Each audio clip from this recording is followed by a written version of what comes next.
ओम नमः शिवाय। नमस्ते।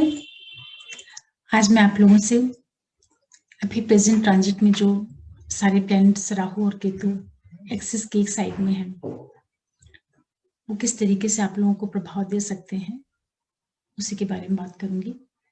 और एक रिक्वेस्ट करूंगी कि वीडियो पूरा जरूर देखिएगा, जिससे आप लोगों को परिणाम पता चल पाए। और अगर आप पहली बार देख रहे हैं और आपको चैनल पसंद आ रहा हो तो प्लीज़ आप हमारे चैनल को जरूर सब्सक्राइब करिएगा, लाइक करिएगा, शेयर करिएगा और बेल आइकन जरूर प्रेस करके रखिएगा, जिससे कोई भी नया वीडियो डालो तो नोटिफिकेशन आप लोगों तक मिले। और साथ में एक चीज़ और भी बोलूँगी कि जो आपकी लग्न राशि रहेगी और चंद्र राशि, दोनों से ही आप वीडियो को पूरा सुनिएगा, उससे आपको परिणाम काफ़ी सटीक मिल पाएंगे। अभी प्रेजेंट में जो राहु ग्रह है वो वृषभ में है और केतु वृश्चिक राशि में है। बाकी जितने भी ग्रह हैं, शनि, गुरु, बुध, शुक्र, ये सारे के सारे प्लैनेट इनके एक और गोचर में मूव कर रहे हैं। तो ये जो स्थिति है, इसको एक नाम से लोग बोलते हैं कालसर्प योग, जिससे लोग बहुत ज्यादा डरते हैं। किसी भी व्यक्ति को अगर ये बताया जाए कि आपकी कुंडली में सारे प्लैनेट्स कालसर्प योग के बीच में है, तो एक सुनते ही लोगों के अंदर एक डर जैसी भावना पैदा होती है। लेकिन ये हमेशा नहीं होता ऐसा। ये सारी चीजें जो है खगोलीय घटना है और इनसे इतना भयभीत नहीं होना चाहिए, क्योंकि बहुत से लोग हैं जिनके हॉरोस्कोप में कालसर्प योग है और वो लोग बहुत सफल भी हुए हैं, बहुत धनी भी हैं, अपने फील्ड के बहुत बड़े लोग हैं कालसर्प योग से, जिनकी कुंडलियां भरी पड़ी हैं। तो इसलिए बिना जाने कभी भी नहीं डरना चाहिए और ना तो किसी के प्रभाव में आना चाहिए। अभी जो स्थितियां बनी हुई हैं, देखिए, जो राहु ग्रह है ये किस तरह से प्रभाव देगा, जो गोचर का राहु है, इसको आप समझने के पहले मैं आपको ये बताऊं कि अगर आप पूरी पत्रिका को देखें, पूरे हॉरोस्कोप को देखें और इसमें जो 12 भाव हैं, इसको अगर आप इस तरीके से मान के चलें कि कोई एक बॉल के रूप में ले लें, जो आपके हॉरोस्कोप के 12 भाव हैं उनको आप एक गोल सर्कल या एक बॉल जैसी स्थिति में बना लें और जितने भी 9 प्लैनेट्स हैं उनको एक साइड में कर दें, बीच में आप एक लाइन खींच दें और सारे प्लैनेट्स दूसरी तरफ बैठ जाएं, एक साइड में बैठ जाएं। तो कहीं ना कहीं कि इम्बैलेंस को शो करता है, एक तरह की इम्बैलेंस वाली स्थितियों को ये दिखाता है। तो इसी तरीके से जब सारे प्लैनेट्स एक साइड में हो जाते हैं राहु केतु एक्सिस में, तो मोस्टली वो जो टाइम पीरियड होता है या वो जो फेज होता है, उसमें भी कहीं ना कहीं एक असमंजस की स्थितियां दिखाई पड़ती हैं। इस तरीके से भी आप इसको समझ सकते हैं कि अगर किसी के हॉरोस्कोप में, या ये मान लीजिए कि अभी कोई बच्चा पैदा हो इसी टाइम पीरियड में, तो उसके जो ग्रह योग बनेंगे उनमें भी कहीं ना कहीं एक किसी चीज की बहुत ज्यादा प्रचुरता, किसी चीज की न्यूनता, इस तरह के योग देखने को मिलेंगे। वैसे भी जो भी प्रेजेंट टाइम चल रहा है, जितने भी मेलेफिक प्लेनेट हैं, जैसे राहु है, केतु, शनि और मंगल, ये बहुत मजबूत स्थिति में है, क्योंकि राहु वृषभ में है, केतु भी वृश्चिक में है, मंगल अपनी खुद की त्रिकोण राशि मेष में है, सैटर्न भी अपने मकर में है, वो भी अपने घर में ही है। ये 4 जो मेजर प्लैनेट्स हैं ये बहुत अच्छी स्थिति में है, तो कहीं ना कहीं इनका एक प्रभाव है। तो वो प्रभाव चूंकि गोचर में है, तो आम लोग जो है उनके ऊपर भी कहीं ना कहीं इसका प्रभाव पड़ना चाहिए। और ये प्रभाव तब विशेष रूप से पड़ेगा जब आपके हॉरोस्कोप में कहीं राहु या केतु की महादशांतर या प्रत्यंतर चल रही हो, तो वहां पे ये प्रभाव विशेष रूप से आपको देखने को मिल सकता है। क्योंकि राहु जो ग्रह है वो कहीं ना कहीं किसी भी चीज को बहुत ज्यादा बढ़ाने का काम करता है, या एक तरीके से ये व्यक्ति के अंदर जिस भी भाव या जिस राशि को लेकर के चलेगा उसमें कुछ अलग ढंग से काम जरूर करता है। और इसका जो संबंध होता है ये बहुत बहुत, आप इसको बहुत बुद्धिमान भी कह सकते हैं, बहुत तीक्ष्ण बुद्धि, बहुत तीव्र ग्रह है ये।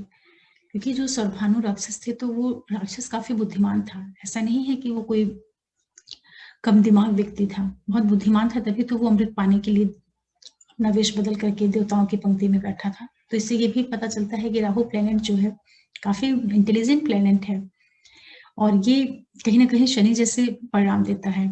और इसीलिए जो राहु के नक्षत्र पड़ते हैं, तो वो जो अपना काम त्रिकोण है, मिथुन, तुला और कुंभ, उसी में राहु के नक्षत्र पड़ते हैं, आद्रा, स्वाति और जो शतभिषा नक्षत्र है। तो राहु का बड़ा गहरा संबंध बुध, शुक्र और शनि से भी बनता है। इसलिए जब कभी-कभी राहु बहुत अच्छी स्थिति में पत्रिका में केंद्र त्रिकोण को कुछ इस तरीके से योग बनाता है, तो राहु वहाँ पे काफ़ी प्रभावी हो जाता है, बहुत अच्छा परिणाम देने में भी सक्षम हो जाता है। चूँकि अभी राहु वृषभ में ही चल रहे हैं, तो यहाँ पे ये मृगशिरा और रोहिणी और कृत्तिका जो 3 नक्षत्र हैं, मंगल, चंद्र और सूर्य के, उन्हीं से होकर के निकलेंगे। तो ये इन तीनों ग्रहों के साथ भी जब ये बैठते हैं कहीं केंद्र त्रिकोण में या अच्छी स्थिति में बैठते हैं, जैसे कि मेष का भी जो राहु होता है अच्छा परिणाम देने के लिए माना जाता है, इसी तरीके से कर्क का भी, और सूर्य के साथ में भी राहु बहुत अच्छी योग कारक की स्थिति में हो तो अच्छे परिणाम भी देते हैं। इसी वजह से जो है राहु वृषभ राशि में उच्च है, क्योंकि वहाँ जो उनको नक्षत्र मिलते हैं उनमें वो काफ़ी अच्छे से काम कर पाते हैं। अच्छे से काम करने का मतलब ये है कि ग्रहण चंद्रमा और सूर्य को राहु ही ग्रहण लगाते हैं, बाकी जल्दी कोई ग्रहण नहीं लगा पाता। सूर्य को तो कोई भी नहीं परेशान कर पाता, लेकिन राहु ही प्लैनेट में इतनी ताकत है कि वो सूर्य को भी ग्रसित कर लेते हैं। तो इसी वजह से ये भी एक फैक्टर है, ये भी समझने वाली चीज़ है कि क्यों राहु वृषभ में ही जाके उच्च के होते हैं और क्यों इतनी मजबूत स्थिति होती है। क्योंकि वहाँ पे वो चंद्रमा को भी अपने कंट्रोल में कर लेते हैं, सूर्य को भी। जैसे आप कहीं पे जॉब करते हो और आपके अंडर में जो लोग हैं, जो आपके सबऑर्डिनेट्स हैं, उनके ऊपर आपको काम करना होगा तो आप बड़े अच्छे से करेंगे। लेकिन जहाँ पे आपको कोई दबाने वाला आ जाए, आपके ऊपर कोई शासन करने वाला आ जाए, वहाँ उतनी अच्छी ट्यूनिंग नहीं जमेगी, उतनी अच्छी कॉम्पेटिबिलिटी नहीं रहेगी। तो यही चीज़ राहु के साथ भी है, क्योंकि राहु बहुत बुद्धिमान ग्रह है और ये चंद्रमा और सूर्य को जब अपने कंट्रोल में रख के काम करते हैं, तो इनका जो परिणाम देने का तरीका होता है, वो भी काफ़ी अच्छा हो जाता है। तो एक समझने वाली चीज़ ये भी है। तो जब ये राहु और केतु वृषभ और वृश्चिक एक्सिस में है, तो ये किस तरीके से प्रभाव देंगे, इस वीडियो में मैं तुला से लेकर के मीन वालों के लिए बताना चाहूंगी, तुला से लेके मीन लग्न राशि वालों के लिए। और राहु केतु का जो टॉपिक है इतना इंटरेस्टिंग होती है, इतना इंटरेस्टिंग और इतना ये अच्छा सब्जेक्ट है कि राहु के ऊपर तो लगता है कि बहुत बोलो, बहुत बातें करो राहु के ऊपर। राहु बहुत ही अच्छा प्लेनेट है अगर इसको समझा जाए, क्योंकि इसका परिणाम देने का तरीका ही बहुत अलग है, उसको समझना मुश्किल हो जाता है। जिस राशि में बैठेगा उसका स्वरूप ले लेगा, राशि लॉर्ड का ले लेगा, जिससे देखा जाएगा उसका ले लेगा, जिसके नक्षत्र में बैठा है उसके जैसे परिणाम देने लगेगा, जिन ग्रहों के साथ में है उसकी तरह परिणाम देने लगेगा। तो राहु के परिणाम को निकालना जो है बहुत इंटरेस्टिंग काम है। बहुत, जैसे राहु स्वयं बहुत चीजों को कई गुना बढ़ा देता है, मैग्नीफाइड कर देता है, उसी तरीके से राहु को समझना भी है, उसी तरीके से उसके प्रेडिक्शन को समझना है। इसीलिए राहु की जो महादशा होती है बहुत ही अनप्रिडिक्टेबल होती है, कुछ भी उतार चढ़ाव कैसी भी घटना उस पीरियड में घट जाती है कई बार।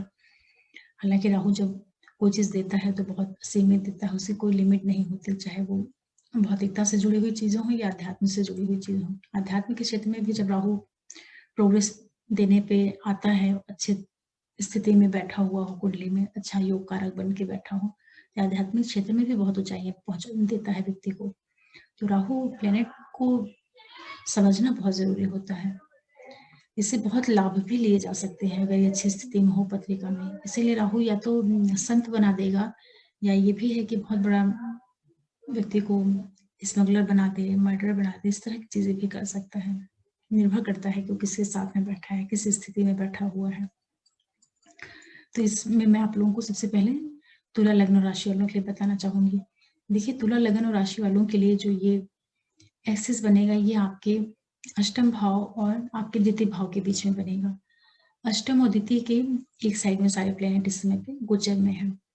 तो यहाँ पे किस तरीके से आपको परिणाम देखने को मिल सकता है, क्योंकि अष्टम भाव जो होता है वो गुप्त विद्याओं का भाव होता है, रहस्य वाली चीजों का होता है, तंत्र मंत्र साधना का होता है, आकस्मिक घटनाओं का होता है, जो सडन इवेंट्स लाइफ के होते हैं। तो अगर इस पीरियड में आपके अंदर कोई ऐसी प्लानिंग चल रही हो कि आप बिल्कुल किसी ऐसे क्षेत्र में काम करना चाहें जो कि आपके लिए बहुत नया हो, या बिल्कुल कोई नई चीज, बिल्कुल न्यू आइडियाज या कुछ ऐसा नया आपके मन में आ रहा हो, क्योंकि आठवां भाव जो है, जब अभी आपका आठवां और द्वितीय भाव एक्टिव है, तो आठवां भाव जो है रिसर्च का भी है, अनुसंधान का भी है, तो मन में तरह तरह के आइडियाज आएंगे, कुछ डिफरेंट करने की इच्छा होगी। लेकिन चूंकि ये राहु प्लेनेट है, तो राहु क्या करता है कि किसी भी जब कोई डिसीजन करवाता है तो वो सडन व्यक्ति उसको इम्प्लीमेंट कर देता है। तो इसलिए चूँकि 8वें भाव में राहु का ट्रांजिट है, तो ये कोई भी निर्णय अगर आप लेते हैं, कुछ भी आप नया करना चाहते हैं, तो उसको बहुत सोच समझ करके, बहुत अच्छे से समझ के तभी आप आगे बढ़िएगा। क्योंकि वृषभ में जो नक्षत्र भी उसको मिलेंगे तो वो मंगल के रहेंगे और चंद्रमा के रहेंगे और सूर्य के रहेंगे। तो आपके हॉरोस्कोप में वैसे भी चंद्रमा आपके कार्यक्षेत्र के मालिक हैं और सूर्य आपके इनकम के मालिक हैं, जो आपके लाभ प्राप्ति का भाव है, और मंगल आपके जो आपका द्वितीय धन भाव है उसके और सप्तम के मालिक हैं। तो इन भावों से संबंधित जो एक्टिविटीज होंगी या जो आप काम करेंगे, उन इन नक्षत्रों के द्वारा इन भावों के ऊपर उसका प्रभाव आएगा। इसलिए अगर आप किसी भी नए नए क्षेत्र में अगर कुछ आप इनिशिएटिव लेना चाहते हैं या कोई नई चीज आप शुरुआत करना चाहते हैं, तो आप उसको काफी अच्छे से सोच समझ करके और पूरे उसके हर एक साइड को देख करके तभी आप उसमें आगे बढ़िए। ऐसी संभावना बन सकती है कि जो ये गोचर का राहु है, ये कुछ सडन आपसे डिसीजन लिवा ले, इस तरह के योग भी बन सकते हैं। और यहाँ पे जो केतु रहेंगे वो आपके द्वितीय भाव में रहेंगे और वृश्चिक राशि में रहेंगे। तो वृश्चिक राशि जो होती है वो जो कालपुरुष की पत्रिका है वहां पे वो अष्टम भाव होता है और रिसर्च की और रहस्य की राशि है। तो वहां पे चूंकि आपके धन भाव में, आपके वाणी भाव में केतु का प्रभाव रहेगा, तो केतु चूंकि मोक्ष वाले ग्रह हैं, ये गुरु जैसा कार्य करते हैं। तो कहीं ना कहीं अगर आप अपने परिवार के अंदर का जो आपका वातावरण है, जो आपकी फैमिली है, जो आपका वाणी भाव है, उन चीजों में आप जितना ज्यादा सात्विकता रखेंगे, जितना ज्यादा आप एक अच्छा माहौल बना के रखेंगे, तो चीजें आपके लिए सपोर्ट देने का काम करेंगी। इस तरीके से आप इस प्रेजेंट का जो राहु केतु एक्सिस के एक साइड में सारे ग्रहों का आना है और आपके ऊपर क्या प्रभाव पड़ सकता है प्रेजेंट ट्रांजिट में, उसके बारे में आप इस तरीके से परिणाम को समझ सकते हैं। इसके बाद जो वृश्चिक लग्न और राशि वाले लोग हैं, आपके लिए ये जो राहु केतु का एक्सिस बन रहा है, ये आपके सप्तम भाव और लगन पे बन रहा है। सप्तम में राहु है और लग्न में आपके केतु है और जो सारे प्लैनेट्स हैं वो उसके एक साइड में बैठे हुए हैं प्रेजेंट ट्रांजिट में। तो सप्तम भाव जो कि आपके जीवन साथी और बिजनेस पार्टनर का, और यहीं से आपकी जो एक इमेज है लोगों के बीच में, जो पब्लिक आमतौर पर जो एक धारणा बनती है किसी व्यक्ति के बारे में, उसको भी यही सातवां भाव लेके दिखाता है। तो कोई भी तरह का, ये तो आप अपने जीवन साथी और बिजनेस पार्टनर के साथ में काफी अच्छे से रहिए, अच्छे से मतलब कि आप जो आपका गृहस्थ है या आपके जो जीवन है, जो आपका घरेलू सुख है, दाम्पत्य का जो सुख है या व्यापारिक संबंध का जो एक आपसी विश्वास है, इन सारी चीजों को आप काफी मेंटेन करके रखिए और उसको बचा करके रखिए। किसी तरह का उसमें कलह वाद विवाद नहीं आने पाए, क्योंकि यहाँ पे राहु है, भले ही उच्च का राहु है, आपको दूसरी चीजें ये दिलवा सकता है, भाग्य की वृद्धि कर सकता है इस टाइम पीरियड में, हो सकता है आपका प्रोफेशन ये उन्नत कर दे, ये सारी चीज करेगा नक्षत्र लेवल पे। लेकिन चूंकि उसका स्वभाव, जो उसका बेसिक गुण है, वो कहीं षड्यंत्र वाला है। तो ये आपको प्रेरित कर सकता है कि आप अपने जीवन साथी या बिजनेस पार्टनर के साथ में किसी तरह की चीटिंग या इस तरह की मनोवृत्ति को भी वो बढ़ाने का काम करेगा इनडायरेक्टली। तो इन चीजों से आप सावधान होकर के रहिएगा, क्योंकि ये सारी जो चीजें हैं वो कहीं ना कहीं आपके रिलेशनशिप को बिगाड़ने का काम कर सकती हैं, या जो आपकी मैरिड लाइफ है उसमें किसी तरह का एक ऑब्स्टेकल्स जैसी चीजें भी आपको फेस करनी पड़ सकती है। तो इन चीजों के प्रति अभी आप काफी अवेयर होकर के रहिएगा। और लग्न में आपके केतु हैं, तो वहां पे जो केतु बैठे रहेंगे वो आपके लिए, चूंकि वो आध्यात्म के ग्रह हैं और ईश्वर, मोक्ष, गुरु जैसा प्रभाव देने वाले प्लैनेट हैं, तो ये जो पूरा समय है जब तक ये सारे प्लैनेट्स एक साइड में बैठे हुए हैं और राहु केतु किस तरीके से ग्रहों को कंट्रोल कर सकते हैं, तो आपका जो खुद का रुझान है वो भी कहीं ना कहीं आप ईश्वर से जोड़ करके या अच्छे कार्यों से जोड़ करके या अपने व्यक्तित्व के का जो आपका जो आप स्वयं हैं, अपने व्यक्तित्व का, अपने पूरे पर्सनालिटी का जो आप उपयोग करें इस समय पे अच्छे कार्यों के लिए करें, शुभता वाले कार्यों के लिए करें, दूसरों की हेल्प के लिए या अपनी आत्मिक उन्नति के लिए करें। इस तरीके से आप इसको समझ सकते हैं।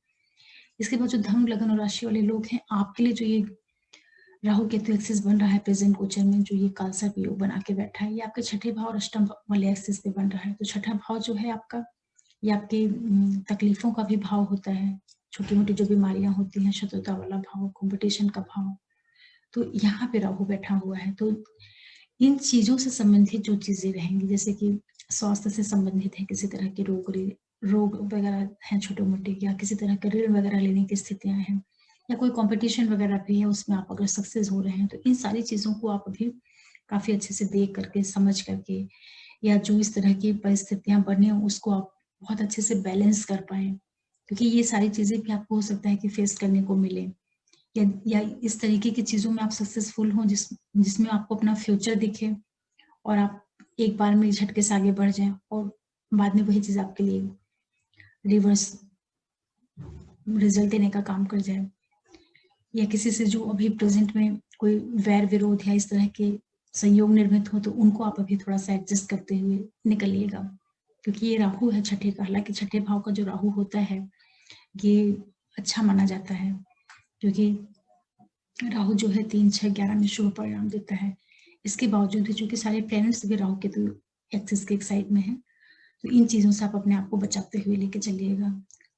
यदि आपको कहीं सफलता मिल भी रही है तो भी आप काफी डाउन टू अर्थ होकर के रहिएगा और चीजों को बहुत संभाल करते हुए, कि कोई आपका वैर विरोधी, कोई शत्रु, इस तरह की चीजें आपके लिए ना पैदा होने पाए, क्योंकि वो फ्यूचर में आपको हार्म कर सकती है।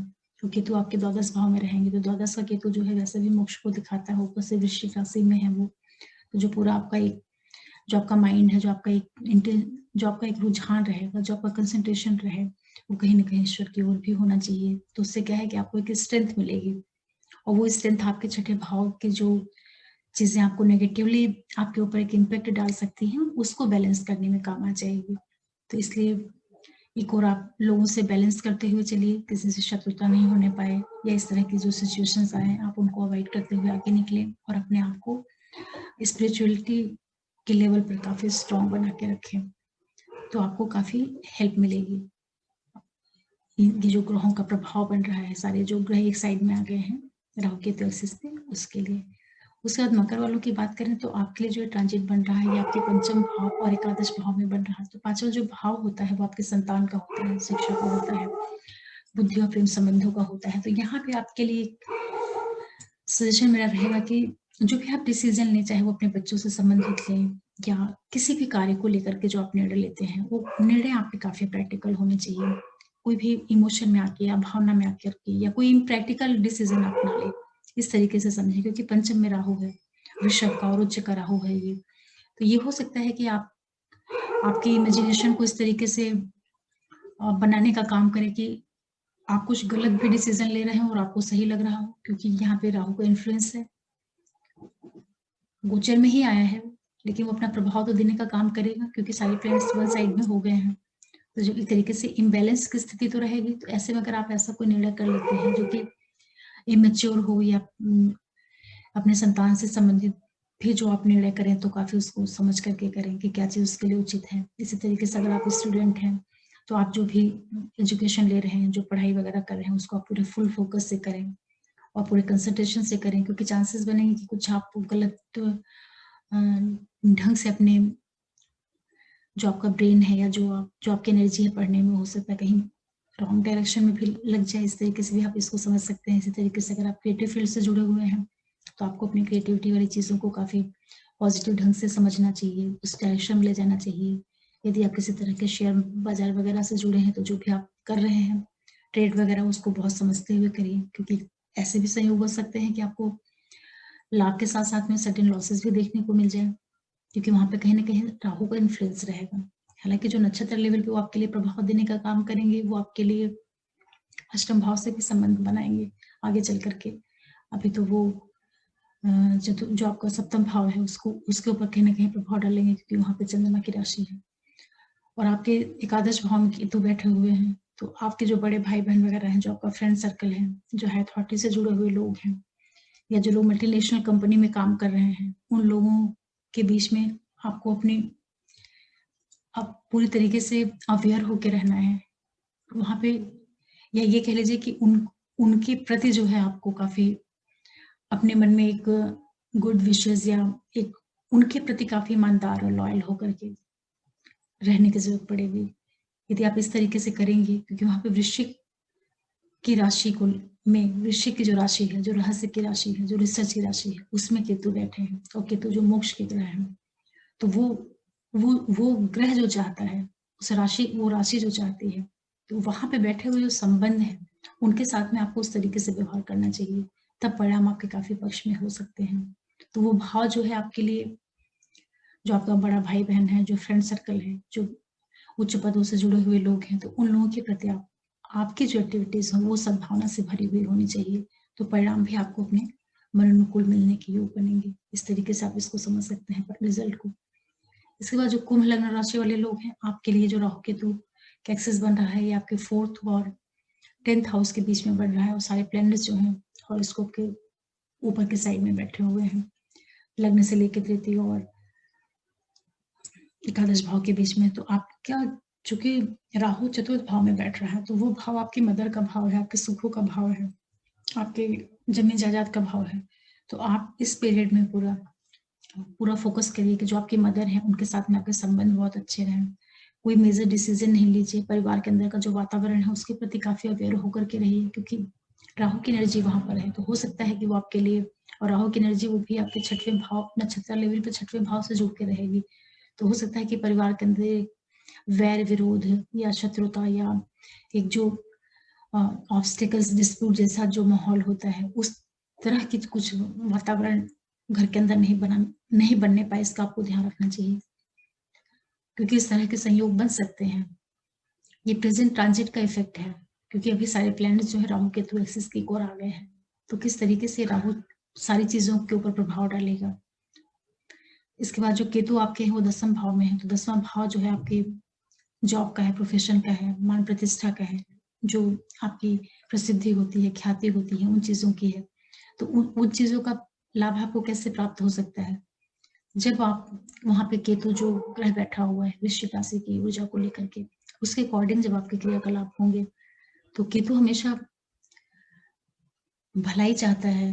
तो जो आपके सबॉर्डिनेट्स हैं या जो आपके बॉसेस वगैरह हैं, जिन लोगों के बीच में आप काम करते हैं, जो आपका प्रोफेशन है, जो आपका बिजनेस है, उन लोग के साथ में जो आपका संबंध है उसमें बहुत ईमानदारी होनी चाहिए, उसमें बहुत ज्यादा एक हेल्पिंग एटीट्यूड होना चाहिए। जब इस तरीके से आप अपने इंटेंशन को रखेंगे, तो आपका जो प्रोफेशन है, जो आपके जॉब वाला एरिया है, उसमें आपको प्रोग्रेस देखने को मिलेगी, या उसमें जो नेगेटिव, कहीं से अगर नेगेटिव इन्फ्लुएंस आने के भी योग रहेंगे, तो वो सारी चीजें जो है डाइल्यूट होंगी। इस तरीके से आप इस गोचर को समझ सकते हैं। तो जो कुंभ लग्न राशि वाले लोग हैं, आप लोगों को अपने परिवार का जो अंदरूनी सुख है, जो आपका प्रोफेशनल एरिया है, उन चीजों को लेकर के काफी अवेयर और काफी ईमानदार और काफी जिम्मेदार होना चाहिए। इसके बाद जो मीन लग्न राशि वाले लोग हैं, आपके लिए जो ये एक्सिस बन रहा है, आपके तृतीय भाव और आपके 9th हाउस पे बन रहा है। तो तृतीय भाव जो होता है वो आपके पराक्रम का होता है, आपकी वाणी का, कम्युनिकेशन का होता है, छोटे भाई बहनों का होता है, और जो आपका नेबर होता है उन लोगों का होता है। तो यहाँ पे आपको अपनी जो ऊर्जा का प्रयोग करना है, क्योंकि ये प्रयासों का भाव है, एफर्ट्स का भाव है। तो आप जो भी चीजों को करने के लिए अपना प्रयास कर रहे हैं, वो डायरेक्शन बहुत सही होना चाहिए। जिस दिशा में आप एफर्ट डाल रहे हैं वो चीजें बहुत सही होनी चाहिए, उसमें किसी तरह की मिस्टेक नहीं हो, मतलब कि गलत कार्यों के प्रति जो आपका प्रयास है वो नहीं होना चाहिए। आपके मन का जो इंटेंशन है वो आपके छोटे भाई बहनों के लिए, या जो आपके तृतीय भाव में जो लोग आते हैं, जो आपका फ्रेंड सर्कल आता है, उन लोगों के साथ में जो आपका रिलेशन है, इन सारी चीजों में प्योरिटी होनी चाहिए, एक क्लियर विजन होना चाहिए, उसमें कहीं से भी थोड़ी भी नेगेटिव चीजें नहीं होनी चाहिए। तब वहां का राहु जो है आपको वो सपोर्ट करेगा। और 9th हाउस में आपके केतु बैठे रहेंगे, जो कि भाग्य का स्थान है और धर्म का स्थान है, जो गुरु का स्थान है, जो सूर्य जहाँ का कारक सूर्य भी होता है, वहां पे केतु बैठे हैं। तो ये जो समय रहेगा आपका अपने जो आपके गुरु वगैरह हैं, या जो भी आपके पिता हैं, उन लोगों से संबंधित जो निर्णय हो, या उन लोगों के साथ में जो आपका संबंध है, उसमें एक सकारात्मकता रखिएगा। अपने धर्म के प्रति काफी अच्छे सोच के साथ में, खुले दिमाग के साथ में उन क्षेत्रों में आप कार्य करिए, या उस एनर्जी को आप प्रॉपरली यूटिलाइज करिए, क्योंकि केतु है वहां पे भाग्य भाव में, धर्म के भाव में। तो केतु तो चाहते ही है कि व्यक्ति का जो रुझान हो वो ईश्वर की ओर हो, धर्म की ओर हो। तो जब आप अपनी उस ऊर्जा का प्रॉपर यूज करेंगे, जो प्लेनेट ट्रांजिट में जिस एनर्जी को लेकर के उस भाव में बैठा हुआ है, उसको समझ करके जब उसके अकॉर्डिंगली आप एक्ट करेंगे, तब आप उस गोचर का, उस पर्टिकुलर जो प्लेनेट है वो क्या चीज देना चाहता है, उसको समझ करके जब आप अपनी लाइफ में उसका प्रयोग करेंगे, उसका यूज करेंगे, तो आपको बहुत पॉजिटिव रिजल्ट भी मिलेगा। यही गोचर का प्रभाव होता है। आशा कर रही हूँ कि आप लोग मेरे बताने का पर्पस समझ पा रहे होंगे, क्योंकि एक टेम्परेरी कालसर्प योग जो होता है, ये सभी के लिए निर्मित है, क्योंकि ट्रांजिट में इस तरह से ग्रहों की स्थिति बन गई है। ये ज़रूरी नहीं है, किसी की हॉरोस्कोप में हो सकता है कि नहीं ऐसा योग होगा, नॉर्मल कुंडली होगी उनकी। बहुत कम लोगों की कुंडली में ही सारे प्लैनेट्स राहु केतु एक्सिस के एक साइड में होंगे। लेकिन चूंकि अभी प्रेजेंट में ट्रांजिट में ग्रहों की ऐसी स्थितियां बनी हुई हैं, तो एक टेम्परेरी कालसर्प योग वाला जो फेज है उससे हम सभी लोग गुजर रहे हैं। तो इससे हो सकता है कि सबको अपनी लाइफ में कुछ चेंजेस भी महसूस हो रहे हों, कुछ चेंजेस इंटरनल लोगों को फील हो रहे हों। अब वो चेंजेस पॉजिटिव भी हो सकते हैं, नेगेटिव भी हो सकते हैं। तो ये जो मैंने अभी बताया आप लोगों को, मेरा पर्पस यही था कि आप अगर आप उस चीज को समझते हुए रिएक्ट करेंगे तो चीजें कभी भी आपको हार्म नहीं करेंगी। क्योंकि जो ग्रह होते हैं, जो ट्रांजिट में प्लैनेट्स मूव करते हुए आते हैं, तो वो जिस राशि से होकर के गुजरते हैं और जिस भाव से होकर के गुजरते हैं, उस भाव की ऊर्जा को वो जागृत कर देते हैं। इस तरीके से आप समझिए। तो वो जो पर्टिकुलर ग्रह किसी राशि से होकर के गुजर रहा है, तो वो ग्रह वहां पे क्या करना चाह रहा है, क्या करने के लिए वो आया है गोचर में, क्या चीज को उभार रहा है। तो अगर उसको सही तरह से समझ लिया जाए और उसके अनुसार अपने आप को एडजस्ट कर लिया जाए, तो काफी चीजें जो परिणाम होता है वो एटलीस्ट फेवर में नहीं जाएंगे तो तकलीफें भी नहीं देंगी। आप इस तरह से समझ सकते हैं। तो इसीलिए जो गोचर होता है, जो ट्रांजिट होता है, कोई भी ग्रह जब आता है गोचर में, तो उससे हमें उस ग्रह का किस तरीके से अपने को रिजल्ट लेना है, ये तरीका आना चाहिए। इसी चीज के लिए ट्रांजिट के वीडियो बनाए जाते हैं। तो जो ट्रांजिट का वीडियो होता है उसको देखने का सिर्फ इतना ही पर्पज होता है, उससे बिल्कुल चीजें बिल्कुल चेंज हो जाएंगी या कुछ बहुत बड़ा बदलाव आ जाएगा, ऐसा नहीं है। क्योंकि फाइनली तो जो आपके हॉरोस्कोप में प्लैनेट्स की स्थितियां हैं उसी का प्रभाव पड़ेगा। ये तो गोचर के ग्रहों की व्याख्या की है मैंने अभी। लेकिन हाँ, ये है कि जब गोचर में कोई ग्रह स्थिति निर्मित होती है तो उसका थोड़ा बहुत प्रभाव पड़ता है। तो उसको समझते हुए फिर अपने चीजों को करना चाहिए। जो भी हम एक्टिविटीज करते हैं, जो भी हमारा काम है, जो भी हमारा प्रोफेशन है। और ये बड़ा इंटरेस्टिंग टॉपिक लगा मुझे, क्योंकि अभी आप लोग देख रहे होंगे कि पूरे वर्ल्ड में भी बहुत जगह उथल पुथल मची हुई है। यूएस का भी जो केस अभी है कि जब सारे प्लैनेट्स एक साइड में आ गए हैं और जितने क्रूर प्लैनेट हैं उनका बहुत ज्यादा प्रभाव है, राहु केतु शनि मंगल सब मजबूत स्थिति में है। तो यहाँ पे जो आप देख रहे हो कि यूएस वगैरह में जो लीडरशिप है वो लोग एक तरीके से तानाशाही वाला ही रवैया अपना रहे हैं। जो भी किया वहाँ के राष्ट्रपति ने, जिस तरीके की एक्टिविटीज की, हालांकि इसके बावजूद भी वो हार गया। लेकिन ये कहीं ना कहीं ये प्लैनेट्स की जो नेगेटिव एनर्जी है उसी का प्रभाव है कि पावर का, सत्ता का आदमी किस तरीके से मिसयूज करना चाहता है। तो ये तो बड़े बड़े लोग हैं, और हम लोग जो साधारण लोग होते हैं उनमें भी कुछ ना कुछ प्रभाव आता है। तो अगर पता चल जाए कि कोई नेगेटिव प्लेनेट किस तरीके से प्रभाव दे सकता है और कोई अच्छा प्लेनेट है तो वो किस तरीके से प्रभाव दे सकता है, तो उससे हम अपनी लाइफ को काफी कुछ शेप दे पाते हैं। क्योंकि शुभ प्लेनेट तो हमेशा शुभता देने का ही प्रयास करेगा। लेकिन जो क्रूर प्लेनेट होता है वो कितना भी अच्छा हो जाए, उसका शुभता देने का जो तरीका होगा उसमें भी कहीं ना कहीं थोड़ी सी क्रुएल्टी जरूर होगी, क्योंकि उसका बेसिक नेचर है। जैसे कि कोई दुष्ट व्यक्ति है, तो अगर वो भलाई भी करेगा तो उसका भलाई करने के तरीके में भी एक रूडनेस होगी या एक अहंकार होगा, एक ईगो होगा। लेकिन अगर कोई नम्र व्यक्ति है, विनम्र व्यक्ति है, वो जब मदद करेगा तो किसी को पता ही नहीं चल पाएगा कि उसने मदद भी कर दी। वैसे ही प्लैनेट्स भी होते हैं, इनका भी जो काम करने का तरीका होता है ऐसे ही इंसानों जैसा ही होता है। आशा कर रही हूँ कि आप लोगों को आज के वीडियो से कुछ समझ में आया होगा, कुछ सीखने को मिला होगा। और मैं चाहती हूँ कि एस्ट्रोलॉजी इतनी आसान हो जाए, उसको इस तरीके से बताऊं कि जो भी लोग मेरे वीडियो को देख रहे हैं, सुन रहे हैं, उनको ज्योतिष समझना आसान हो जाए। क्योंकि मोस्टली जो एस्ट्रोलॉजी के फील्ड में लोग होते हैं बहुत मतलब एस्ट्रोलॉजी को बहुत क्लिष्ट बना देते हैं, जबकि बहुत रोचक विषय है, बहुत ही इंटरेस्टिंग ये विषय है और ये लोगों के हित के लिए ही है। इसीलिए मैं कभी भी किसी को इस तरह से नहीं बताती हूँ कि व्यक्ति के अंदर डर पैदा हो या कोई घबराहट पैदा हो, क्योंकि ये सब्जेक्ट जो है लोगों की हेल्प करने के लिए है, उनको निराश, हताश या उनको भयभीत करने के लिए नहीं है। तो आप लोग मेरे चैनल से जुड़ के रहिए और आप लोगों के सपोर्ट के लिए मैं आप लोगों को बहुत थैंक्स बोलती हूँ। बहुत कम टाइम में बहुत अच्छा रिस्पॉन्स मिला है आप सभी लोगों का। आगे मैं फिर आप लोगों के लिए कुछ लेके आऊँगी एस्ट्रोलॉजी से रिलेटेड। तब तक के लिए ओम नमः शिवाय, नमस्ते।